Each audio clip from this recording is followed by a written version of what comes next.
Good morning, ladies and gentlemen. This is Arnis Luks here at the Freedom Forum, and I'd like to welcome my two guests from Canada. Welcome, Robert Klinck. Good to be here, Arnie.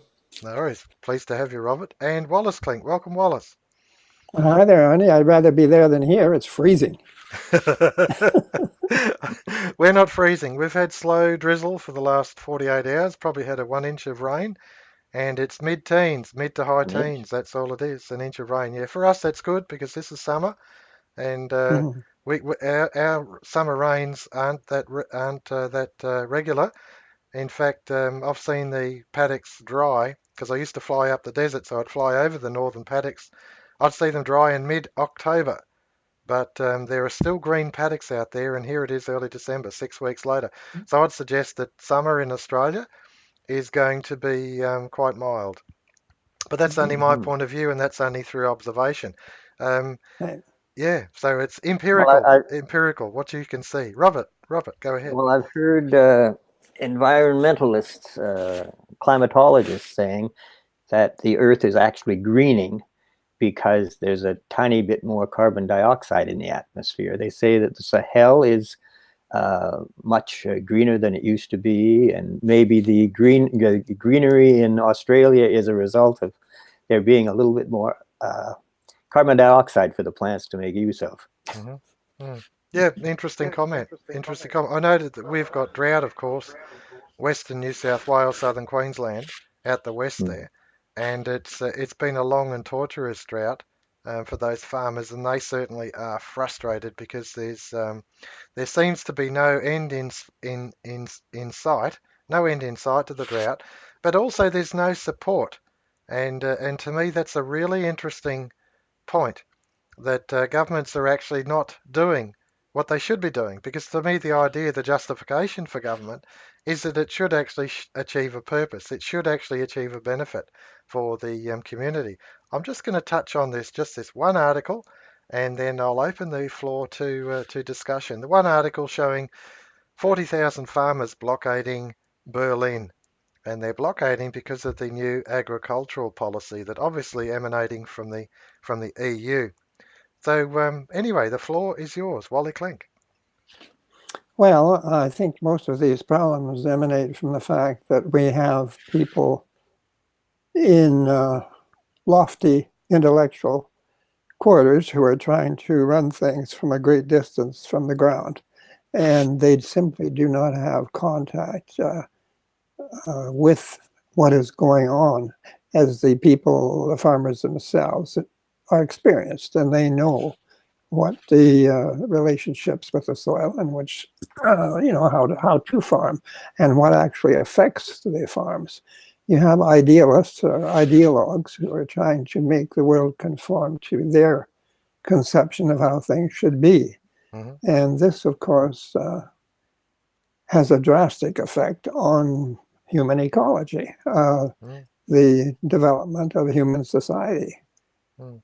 Yeah. It's it's a violation of what would appear to be the proper natural order of things, where people who are involved in something are closest to it and have an appropriate control over things at that level. Yeah. No. And you have other people trying to usurp their legitimate position. Yeah. No. That's a And very they, sorry, Wally. That's a very, very important point. That is the local control and their local knowledge. They're actually because there is a limit to what a human being, the number of inputs that they can actually manage. There is a physical limit. People are not so profound that they have halos on their head, and they do make mistakes. They make poor judgments simply because they don't have enough knowledge, enough information, and from their ivory towers, they're making decisions that affect the man on the ground, and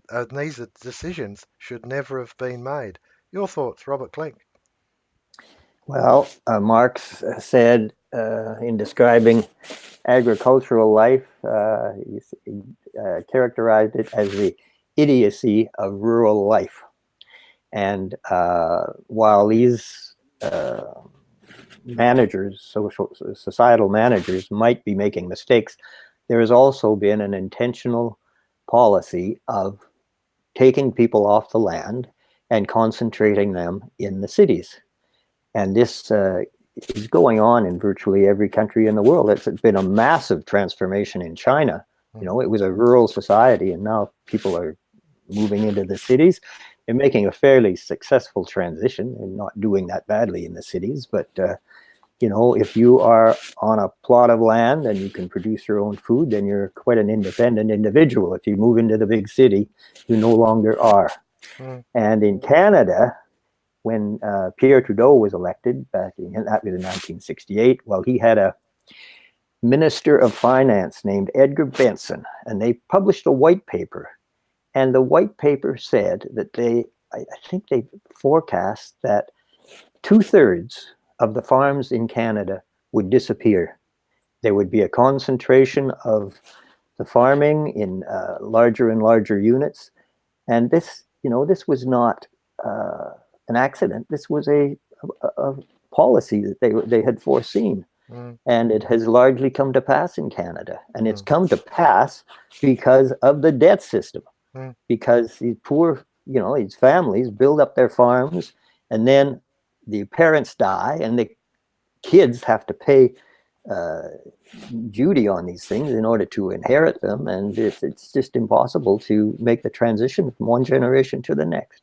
So it's hardship that has been imposed on the rural community, and I think it is part of a revolutionary policy myself. Yeah, no, See it going on everywhere. That's right, and it's a very important comment, Robert, that's part of a revolutionary policy. I'm going to just cut across to a website. I'll just bring it up. And I think it's very important that we actually place ourselves in history. The history of the kulaks. Now, the kulaks, of course, were the peasant farmers in Russia. And this Wikipedia article, I don't give much time for Wikipedia as a infallible resource, but there's enough in here to give you an idea that in regard to the kulaks, it was a policy under Stalin to actually remove them. And of course, it was the most violent policy. They collectivized the farms, but they also brutally starved and murdered millions and millions and millions under Stalin. And it was a deliberate policy to deconstruct those people who knew the land best and who were able to actually support not only large families of 8 or 10 children, but also to supply their surplus into the marketplace. And so it was the if you like the bread bowl of the East, Ukraine, and of course in those other areas. And in the end, when that collapsed, of course, under Stalinist policy, central planning policy, then millions starved. Your thoughts, Wally Klinck? Well, yes, they made requisitions of the farmers that actually exceeded their total production. Their object was literally to kill the kulaks. They regarded them as ideologically incompatible with the communist view or objectives. They wanted, as you said, to collectivize the farms, and things just didn't work out well at all because it wasn't efficient. The kulaks had been farming for ages, and they knew what they were doing. And actually, I think that at one time Russia was was more or less a breadbasket, but that was all destroyed by the communists. The Ukraine wall. The Ukraine, yeah. The Ukraine apparently has 6 feet deep of topsoil. fertile soil. Yeah, it's the most. That's right. Yeah. Even more, I understand. I think in some places it goes up to 8 or 10 feet in topsoil. So it's a very fertile area. But with those policies of centralization, it just didn't work out. And of course, the objective was to destroy those independent operators. They wanted to get everybody in a position where they were under absolute control of the Communist Party. That's a harrowing story, really. Terrible. And you think about in America, as is happening now in Australia, the America of the 1920s, the Roaring Twenties, was a time of plenty, and then the financial squeeze that was imposed by central banks causing the Depression. the contraction of new credits, the foreclosing of loans, and so a man imposed depression on not only America but the entire world. In the early 30s, the prairie country, because the farmers had been so forced into a policy of exploiting the soil, basically mining it as if you like, just as a commodity, instead of nurturing it as an asset. And what happened was it turned into a dust bowl and it blew away. And of course I think the word is desertification or something like that. But turning what was productive land into a desert. Now, in Australia at the moment, we're seeing this same dust bowl appearing, Mhm. Western New South Wales, because of the brutality of the, if you like, the imposition on farmers to exploit and mine the land. Australia's got a history through the actual harnessing of water. It's got a history of turning semi-arid areas into fertile land, and that is they call it the Riverina, Murrumbidgee irrigation area, and they've turned essentially semi-arid, halfway desert into good productive land through good land management and also, of course, the introduction of water to it. And to me, it makes good sense that if the political will is there, we're well capable of pursuing more and more production. It's not a question of being short of anything. But when the political will is not there, of course, then if you like, the water tap of life is turned off. And in this case, what we're seeing in Western New South Wales is drought and pestilence and the degradation of the soil. And what should be going on is we should be figuring out ways of getting water in sufficient supply to actually maintain that area. And we're not. We're not. We're actually shortening up the water by the Water Act. And it's essentially like Joseph with his coat of many colours. It's a man-made famine that's heading our way. Wally Klinck, your thoughts? Yes, that's true. Well, of course, the main factor that is involved here with the mining of the land, I think it was typical also of in the Roman times, the big farming latifundia. There was a large centralization of agriculture there too, and it was one of the factors in contributing to the decline of the empire. But it's the financial system that is the primary culprit here, because the financial system is putting people increasingly under pressure because of debt. And they're trying to recover sufficient income from their sales in order to meet the obligations that are put upon them to service this debt. And if they can't, then they have to continually look for shortcuts, ways of reducing their expenses. And they're driven to measures which lead to inadequate agricultural practice merely because of financial pressure. The financial system has no concern about doing things right or doing things for humanity. It's primarily concerned about serving a set of figures that are imposed upon society. It's an artificial mechanism which is designed primarily for the centralization of power, and power being to those who issue and recover or cancel credit. And the primary concern here is to make sure that you can get back your loan with the interest that is additionally added, of course, and keep everyone enslaved. It's not a question of freeing people. It's a question of keeping them enslaved on a treadmill that we're just running on, and it's being tipped more steeply all the time, and we're running faster and faster. And that's what drives not only the tendency of farmers to resort to less desirable means of maintaining the land, but it also, of course, leads to the phenomenon where the powerful interests come in and literally buy the farms out. And therefore, farming goes into more and more centralized hands, not necessarily because of a natural process, but because of an financially imposed regime. Yeah, no, it's a valid description that you're using there, Wally. I look on farming as being so mechanized, so industrialized, that it's actually, in a sense, it's losing contact with the actual ecology, the environment of the soil itself. Now, I'm very mindful that my health comes from what I eat and what I drink, or don't drink, if you like. And if I eat healthy, it's only as a consequence that the soil itself has been prepared adequately for the food to grow, or for the stock to grow, or whatever. It's on the basis of the soil, the richness, the vitality, the life forces in the soil that makes for a healthy Arnie and a healthy people, if a people choose it. So it is in the national interest to protect its own people by their health, by protecting the soil and by protecting the farmer, so that the farmer who knows the soil better than any, if you like, remote or absentee landlord, the farmer knows the soil better. He's the very one who should be actually promoted to look after the well-being of and the health of the community. Robert.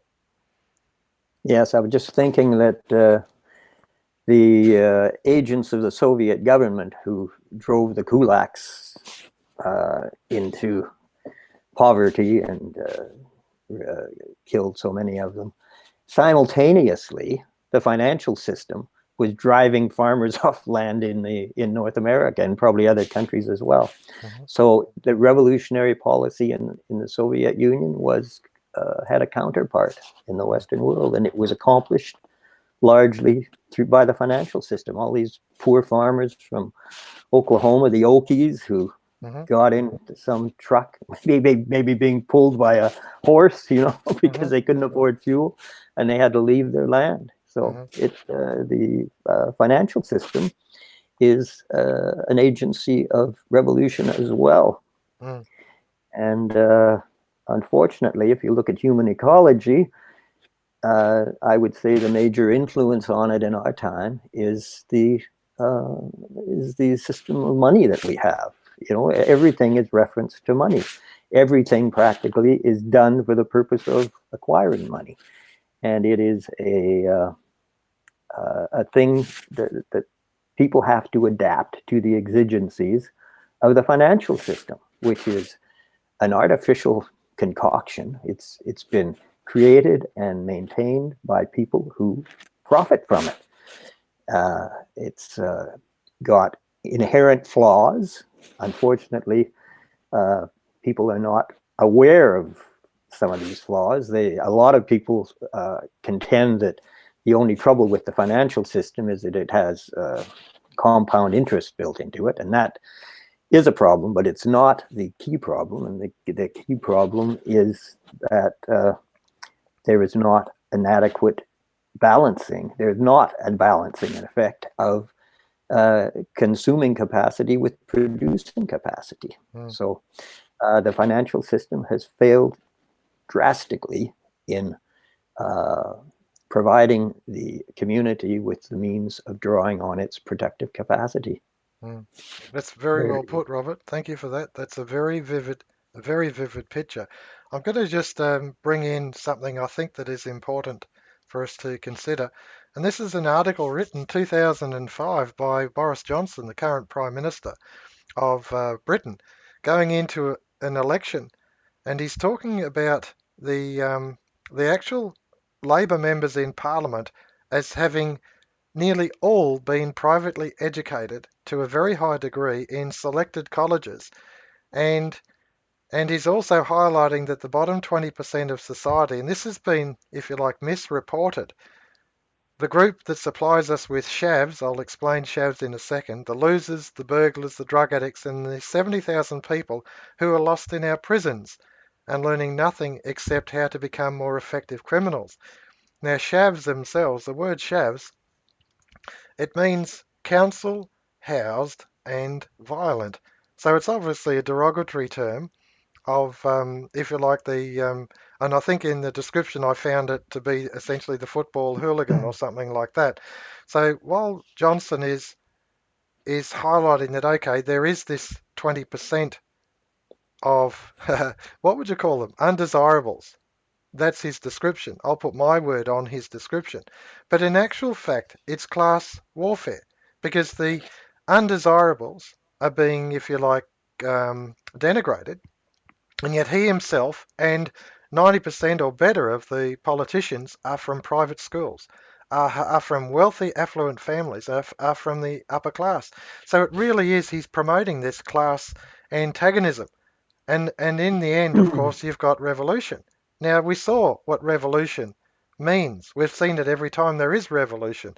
It's essentially the state, which are the oligarchs, which are the elite, totally suppress, liquidate, and destroy anyone who opposes their power base. That's what we see when revolution takes place, and it was no different in the French or the what was going on in China or in the Soviet Union.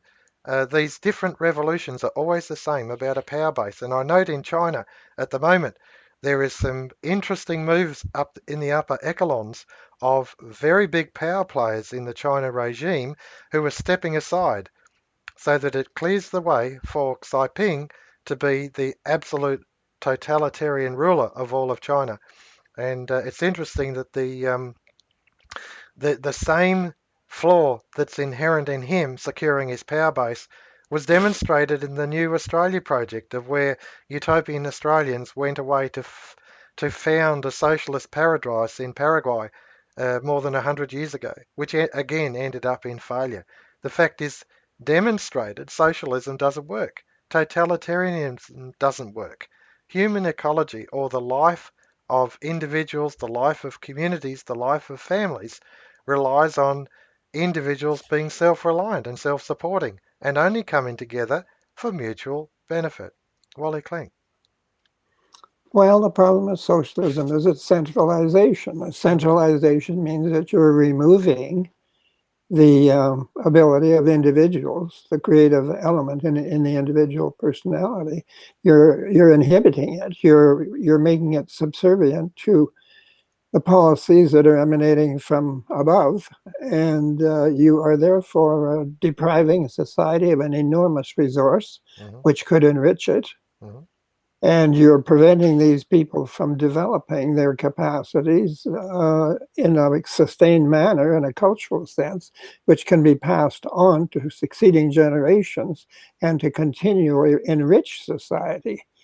You just, it's sort of a slave master society, basically, which they try to they try to get conformance by picturing it as some kind of a democratic structure, but of course it's not, because policy does not emanate from the individual, it emanates from the center.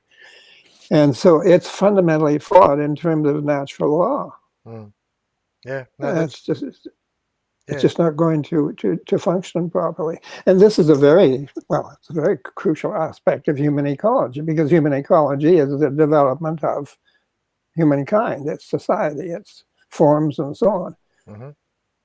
And we would think that we would want to encourage, not to provide a situation where a certain element or class can reserve for themselves a preferred position. You'd think that we would want to actively encourage the development of people at lower levels so that they can themselves advance in their development and their contributions to society. That's right. That would be, and it's important for society itself, because it's pretty obvious that if you get an increasingly preferred or privileged class, and your lower classes are increasingly suppressed, that society itself is going to generally decline. Yeah. No, that to me is very, very important, Wallace. In the if you like, the question of human ecology, the vitality of all of the variabilities that it is to be human, and its association with the natural world and with communities. And this to me is why the strength of the Douglas social credit proposal is so vital in this time of automation, advanced control, robotics, where labour becomes less and less, and man is simply a catalyst, a manager really of the catalyst, being machinery and technology.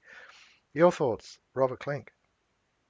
Well, one thing I noted was Boris Johnson saying there are 70,000 people in prison in the UK. Mm-hmm. Well, in the United States, there are 2.3 million. Mm. Imagine that. Mm-hmm. That's the one of the aspects of ecology in the American system.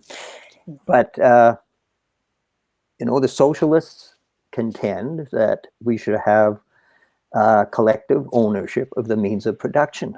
But this is just a slogan. If you think, what does this mean? Are people really concerned to have ownership of the means of production, or do they want to have a share in the productivity of the means of production? Mm. That is what their real concern is. They wouldn't know how to exercise their collective control of the means of production.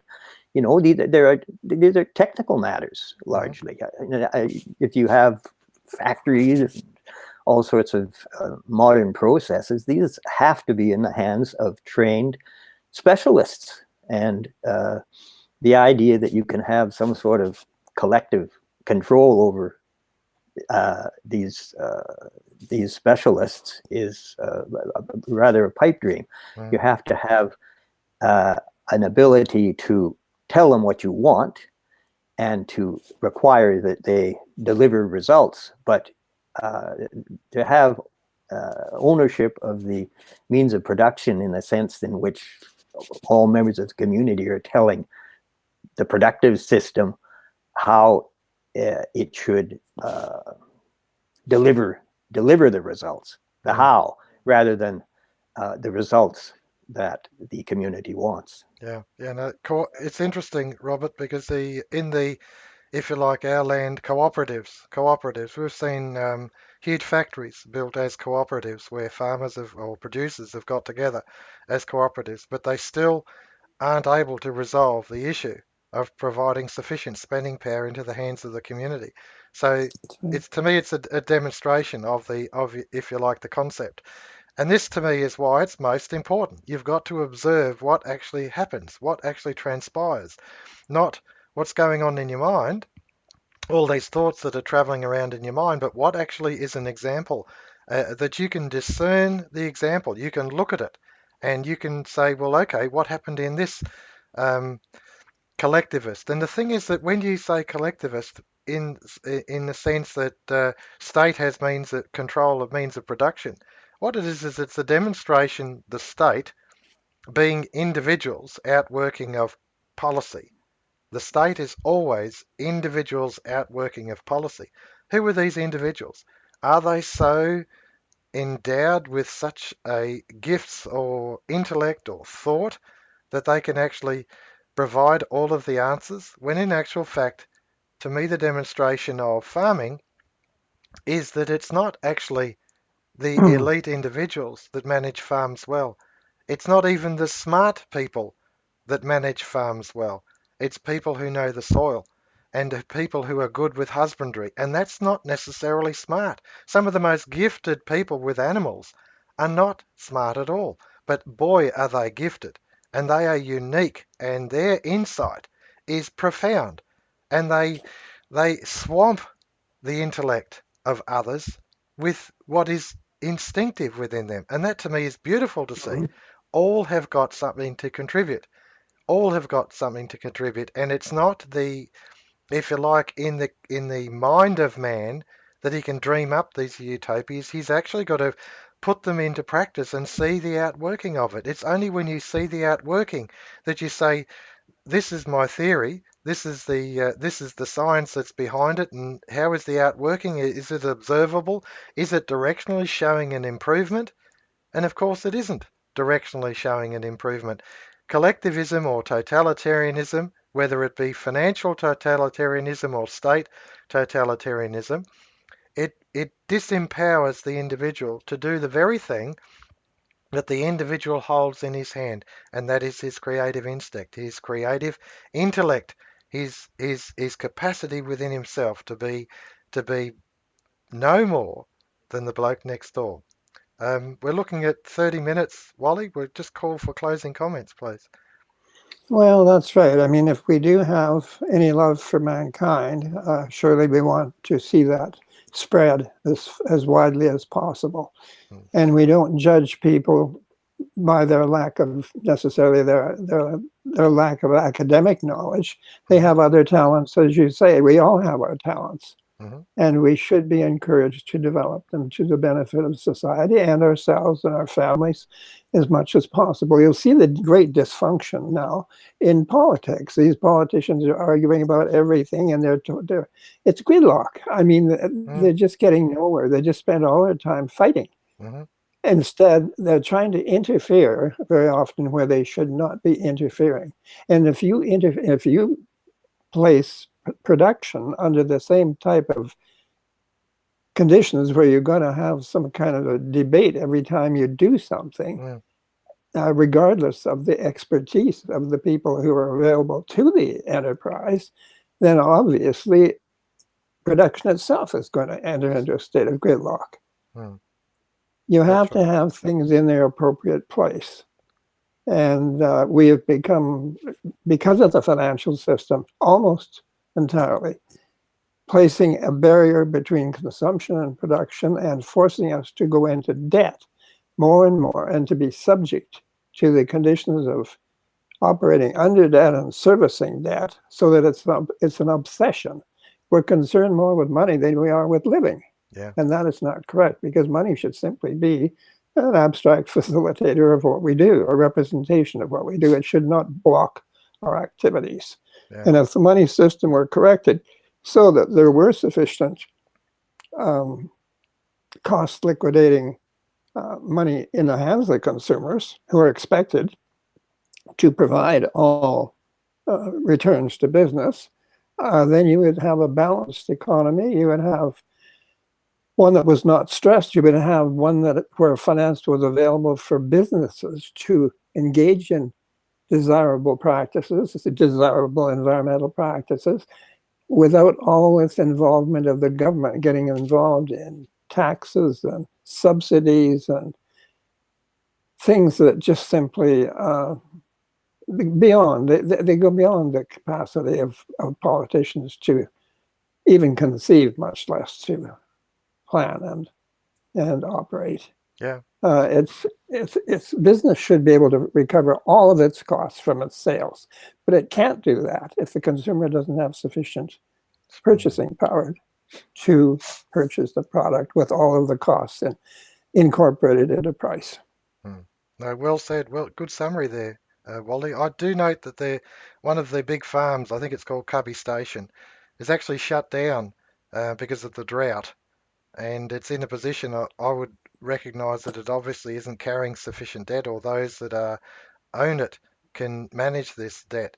But the fact is that 99% of other farmers are in a position of debt, and they don't have this choice of, well, I'm just going to shut down while the drought's there and not do anything. I'll go sharing or whatever.